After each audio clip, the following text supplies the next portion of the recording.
I got the horse right here, the name is Paul Revere, and here's a guy that says if the weather's clear.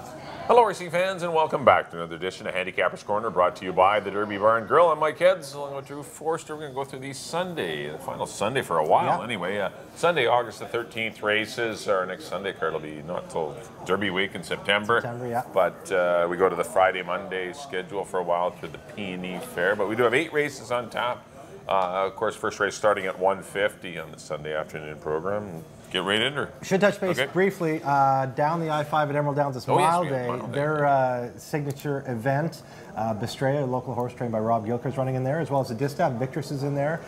In the mile, Bistrea is in there. Point Piper, the winner last year, is back in there, as well as locals. Barkley, Mach 1 Rules. Always a great event. It runs, I think we're usually around 5:30, 6 o'clock our time. But 2 big races at Emerald Downs, our sister track down in Seattle, and it should be a lot of fun. Always a signature day on, obviously the biggest day. It's their big day. Their season, but definitely the mile and the Distaff are 2 races you want to keep an eye on. That'll be on Sunday. In race number 1, we got some $4,000 claimers here at Hastings. The horses have not hit the board this year. This is the race where you know, these hard-trying horses that keep running 5th, 4th, and now they get to run against each other, the ones that haven't hit the board, and it's a little more competitive. I went to the 6-horse Halo's Quest. I think the cut back to 6.5 furlongs and easier company may help. And I just think he might be the best horse in the race. I'll try him with Enrique Gonzalez for Jim Brown. Put the mare 4th in command in for 2nd. She has, well, pretty good speed. She's shortening back up to 6.5. Her best distance is 6.5. All of her wins have come at the 6.5 furlong distance, or most of them anyway. She's a sprinter, and but still, she's running against the boys. But this is not a tough event to take on her male counterparts. Richard Hamill rides. And I put the 4-horse After Court. Antonio Reyes has been aboard for a few good performances on this guy. Last time, actually, I thought the horse ran a better than looked race. It might be worth following in this easier event. You know, that was a tough race. Circus Ride, Cowboy Phil. Those horses would be 1 to 5 in here. So I thought it was a really good effort. I didn't really love anyone. I'm going to not key anyone, but I went 6, 2, and 4. Yeah, it's a tough one to shake down. I'm with you. If you go back to Halo's Quest last sprint against Sedin and Fleming's Beach, only got beat 3 lengths, so I got him on top. I put Swiss Arrogant in the 2nd spot. I don't see anybody else that really goes with him. Other than the mare, other than that. But yeah, you're right. Couldn't get an easy lead. And I just think he could get on the lead and get brave and go a long way. He's a class field horse, won 11 races. So I put him in the 2nd spot. I put the mare, who has to be respected, in her 4th in command. As you mentioned, her sprints are much better. I put her in the 3rd spot. 6, 1, and 2 for me. In the 1st, on to the 2nd. Babies going 3.5. Field of 7. We got to get rid of the 3.5. Got to start going 6. Jeez. I know. I'm a whiner about the 3.5. I'm not a big fan of 3.5. So I'd like to see this. I can see it in May, June, a little bit. We're in the middle of August. After that, get them ready to go 6 or turn them out. One or 2. Especially when we do have stakes and you know, sale stakes and futurities and whatnot coming. I went to the 1 Texas Gold. Glenn Todd has just been spectacular with his 2-year-olds so far this year, and it's the one that Lopez lands on. Texas Wildcatter, they're quick, as we see a horse like Driller. Sunnyside Gal was a multiple stakes winner here, and a fantastic 2-year-old, a very nice 2-year-old filly here. So win early breeding there. Yep, she's champion 2-year-old filly here. I got Texas Gold on top. Give me some slack out of the Mike Anderson barn for Larry Potosny, Maria Godart, a couple of our friends here at the handicapping contest every Saturday. Storm Victories, they're good early, they're quick. She Is Rough was a quick, tough mare. Yeah, she's a tough mare that Ed Thompson had here. So I'm going to go with Give Me Some Slack. Richard Helm, I'm sure, had options in here. He lands on Mike Anderson's horse. Him and Mike, 38% together right now. Give Me Some Slack in the 2nd spot. And maybe the best bred horse in the race, the 2, Cape Light. Daughter of Cape Blanco, was a beautiful Irish horse. That very good mare, Starlight Strike, was a smart strike mare that the Canyon Farms successfully campaigned here, had a few stakes wins. 49 and 3 last gate work, that's okay. I got her in the 3rd spot. 1, 5, and 2. Yeah, I like that filly. There's 2 fillies in the race, the 2 Cape Light and 3 Veloso Raptor, but I went to Cape Light to win it. Horses got hung on the also eligibles, I think last week or 2 weeks ago. And these races get offered a lot, the 3.5s. But this horse was Indigo and got hung on the alsos and did not get into the body of the race. But this horse obviously has some ability. Excellent, as you mentioned, excellent pedigree. She's nice. I think she's going to be pretty tough. I put the 1-horse Texas Gold in for second. I can see this horse winning easily as well. Glenn's horses are running great. The 2-year-olds, he swept the 2-year-olds, My Aunt Mo, and of course he's the reason. Both 2-year-old stakes My on Aunt Mo BC looked Day. good. She's a Both nice filly. He's the reason was brilliant. Yeah. My Aunt Mo, you're right. That was, the 2-year-olds are ready to run for Glenn, and Texas Gold will likely be good to go. David Lopez rides, and I put the 7-horse El Noble just because of the experience. Had a good race under his belt. Yeah. It was 39-2 that nightly pleasure race. It was a pretty solid little race for 3. That's a fast time. And this horse didn't get away well. Still wasn't disgraced. Ran in mid-pack, and I thought the horse is worth following. Good outside draw. I'm going to give that one a chance. I went 2-1-7 in the second. Third race. 6250 claimers, sprinting 6.5 furlongs. I'm going to go back to my buddy, number 2, Stormy Teen. I think he's pretty dangerous in here. Looks like there should be some speed in the lineup. But the 5, It's Finally Friday on the class drop in for second. Not sure why the horse is taking a significant tumble. But the works are good, but still, anytime you see a horse take a considerable tumble in class, you must be a little alarmed. Yeah. And I put the 6 Creus in for third. I never really picked Creus ever, but he's a horse that could get not a bad trip. He gets his post. He's kind of a shy horse. He's not, the most, if he's in between horses, he wants to get out of there. If he's on the inside, another horse is pressuring him, he wants to get out of there. Like the outside he's got a good draw. If he's going to show anything, a big effort, it's going to when he has an outside post and he gets it in a 6-horse field. Some horses like inside draws, sometimes you want inside draws. This horse needs an outside draw. I went 2-5-6. I really like Stormy Teen. Top form right now, going good. I'm sticking with him. Yeah, I got the same top 2. I did go with this Finally Friday. Hasn't run since May, and was a little bit off form, for 16 and then 25. But I love his work pattern. 1 minute and 2, 1 minute and 1. No, going nice. 47 and 1, 1 minute and 2. So it looks like he should be ready to roll here. If he has anything of his former self left here, he should be a handful. So I have him on top. Of Stormy Teen, as you mentioned, the horse that's in good form right now. Just got beat last time by a couple tough old horses, Devil in Disguise and Cedarburg. Got him in the second spot. It's those 2, and then after that, pick him. I went to Prince Hotel. Last time he was sprinting, it was for 8. Good second behind Merlot. Then he ran that Born in the Track race. They went in 1:16 and 4, and got beat about 5-6 lengths. So he went in like 17 and 18, which is probably what this race will go down. And I put him in the third spot. 5-2-1 for me in the third. On to the fourth. Claiming 16,000 for fillies and mares. Non-3, non-4, or non-2, non-3 BC bred. I had a tough time with this. There's 3 horses in here.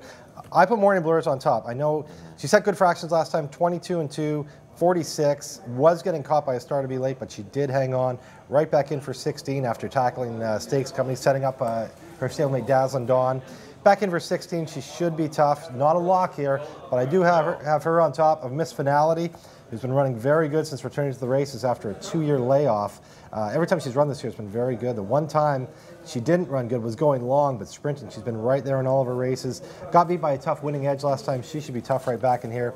And Estelado was third in that Winning Edge race. She's live in here too. Those are my 3 horses in any order, but I did go 3, 6, and 5. I agree. It's any order, but I have the same 3. I put Estelado on top. She finally ran a good race this year. This is her first, decent race in her last 3 starts. Yeah. She actually got in the race, was running hard. Winning Edge was just a little better than her. Kind of put her away. She was on the inside. So anytime you get put away from a horse on the outside of you, it's a little tough to hang on for second, and she didn't. But I thought she ran the better of the race between the Estelado and Miss Finality. Yeah. And Morning Blurs, she was in against straight 3-year-olds, a little easier. Still, as you mentioned, she's been setting up her stablemate Dazzling Dawn, who's been running great guns this year, and she could be tough to catch again. I went 5, 3, and 6, but I think, as you mentioned, all 3 I would take all 3 interchangeable. in your pick 4. Fifth race, $4,000 fillies and mares here. Non-wears a 3 lifetime, going 6.5. I like the 2 in here, Storm Cruiser. I think she's gonna get a good trip, sitting off the pace. I always liked her going long, but when I look back at her races, maybe she's a better sprinter. Maybe some of her better races are. She's a late running closer, and there's some speed in here. Such a Bargain, Jazzed, Discreet Country. We're as good. There's a lot of lot of pace in here, I think, and I just think she could. It's not a strong race. She can get a good pace to run at, and so I'm going to try Storm Cruiser to beat Discreet Country, who I think is live as well as Such a Bargain. I went 2-7-4. Such a Bargain and Discreet Country are both coming in off of victories, and they're both going the right way. Actually, Such a Bargain's coming in off consecutive victories, 2 of them. But I just think there could be some pace that might hurt her, and that's why I've tried Storm Cruiser. I went 2-7-4. I did go with Such a Bargain. I don't know. I mean, there is other speed in the race, but I don't know if anybody wants to really go with her. Yeah. She was running for maiden 8 throughout the beginning of the year, running second every time. That dropped down to maiden 4. That was the tonic. She wins. 4-on-2, she wins. I can see her winning right back again today under Enrique Gonzalez. I got her on top of Discreet Country. Just won her 4-on-2. Another one that's been like very tough, the $4,000 level this year for Anita Bolton. Richard Hamill takes the call. No problem getting Richard Hamill a leg up on Discreet Country. And I threw Jazz in for third. Just got beat a neck by Bonnie Christine last time. Yep. That was her best race of the year. Just got beat a neck in a 4-on-3 last time, so she could be tough right back under Antonio Reyes. 4-7-5 for me. On to the 6th. 4-on-2 for fillies and mares, going 6.5 furlongs. I went to the 2 total defense. Takes the big drop, comes out of a, hasn't run since June, out of a very live Glen Todd barn. Worked back in 1 minute and 4/5. That was for 16. She was running allowance races against Rough Enough Babies, got track, Estelado, then 16 against Sherry Sugarhouse, Is It Gold, Mrs. Sport. Now into a 4-on-2, the big drop. Glen's very tough when his horses take a drop like this. David Lopez, of course, rides. I got total defense. On top of the 1, Shadow Dancer, another one taking the big drop out of the $16,000 category, down into a 4-on-2. Run against Morning Blur is a star to be. 3-year-old 16, but there are multiple winners. Now into a straight on-2. She should be tough. And I put Rosie's up. I really like those first 2 taking the big drop, and I threw Rosie's up in the 3rd spot. She's been running good races all year. A good 3rd behind Lower Undine, 3rd last time again behind Discreet Country. She seems to be there every time. Jon Snow having a good year, 2-1-3. Yeah, I agree. The inside horses are definitely going to be dean. I went Shadow Dancer. I can see a good pace in here. We got Total Defense going. I see Prettier Than You going. Knock, Forest Bliss, Blinkers. There's a ton of speed. Halloween Queen. There's a ton of speed in the race, and I just think Shadow Dancer could get a good pace to run at. She ran, hasn't run well on the 3-year-old 16 level, but her maiden win showed she can sit off the pace and make a good run, and that was a better race than most of these have run. So I'll try Shadow Dancer. I put Halloween Queen in the mix. I like Halloween. I like horses that are in form. And she's a quirky thing. She's been scratched a million times because she couldn't get out of the paddock. Yeah. But I mean, hopefully her little phobias are behind her. But she ran really well last time, and I just think she's worth following. And I put the 3-horse Rosie's up. I agree. Jon Snow's barn going great, and good off the pace chance. I left Total Defense out, but I can see the horse winning. I went 1-9-2. On to the 7th race, $4,000 claimers going a mile and 16th. Got a field of 7 signed on. I like the 7 cross the line. I think the mile and 16th suited the horse to a T. I know it was a non-whereas a 3 lifetime. Moves up into the non-4, but this horse, he's a former stakes winner. I mean, this horse is a nice horse. Yeah, he is at Golden Gate. It's not on form, but I mean, this horse is a really nice horse. And the mile and 16th is really what he wants to do. He's sprinted primarily over his since arriving in Vancouver, and I just think he gets a good trip sitting off the Speedy Crush and Candy, who will have every opportunity to win. We'll see if he's good enough. Really got lambasted on the head end. This horse, they were flying. They were crushing too. But the only thing I didn't like is the Circus Ride, who was battling with the horse, beat it. And Circus Ride ran 3rd, came back to win, too. Yeah. But this horse ended up 5th or 6th. They lost the battle, and which bothered me a little bit. But the horse, we'll see if the horse can route. This is a mile and 16th, so it's a little different for him, but he will get the lead. And I put the 3-horse Street Map. It's always dangerous. Someone 7, 5, and 3. I did go to the 5 Crush and Candy. I mean, the best horse. Yeah, he's the best horse. Had about a month off in races. Now he's had about 3 weeks off. But the last time he ran a mile 16th, it was here. That was last July in an allowance race with Dashing Dawn and Sunscape, and he set all the fractions 23, 46, only got beat 3/4 of a length. He is a horse that I think can go long, even though he only has 1/3 of the 1 try for it, but only got beat 3/4 of a length. The connections, Phil Hall and Peter Rutherford going great guns. I have him on top. Fleming's Beach, I'm going to throw out that last race of Fleming's Beach. You go back to his 2 previous efforts. Good second behind Sedin. Then in that long race, Was forwardly placed, only going to be 3/4 of a length behind Togg's Charm and Street Map. I don't know what happened last time, but he's a cool horse. Yeah, he's honest. I like Fleming Speed, so I didn't want to throw him out. And I put Cross the Line, your top pick, definitely live in here, coming out of his 4 non-3 win. I got him in the 3rd spot. I went, I didn't write it down, 5, 1, and 7 in the 7th.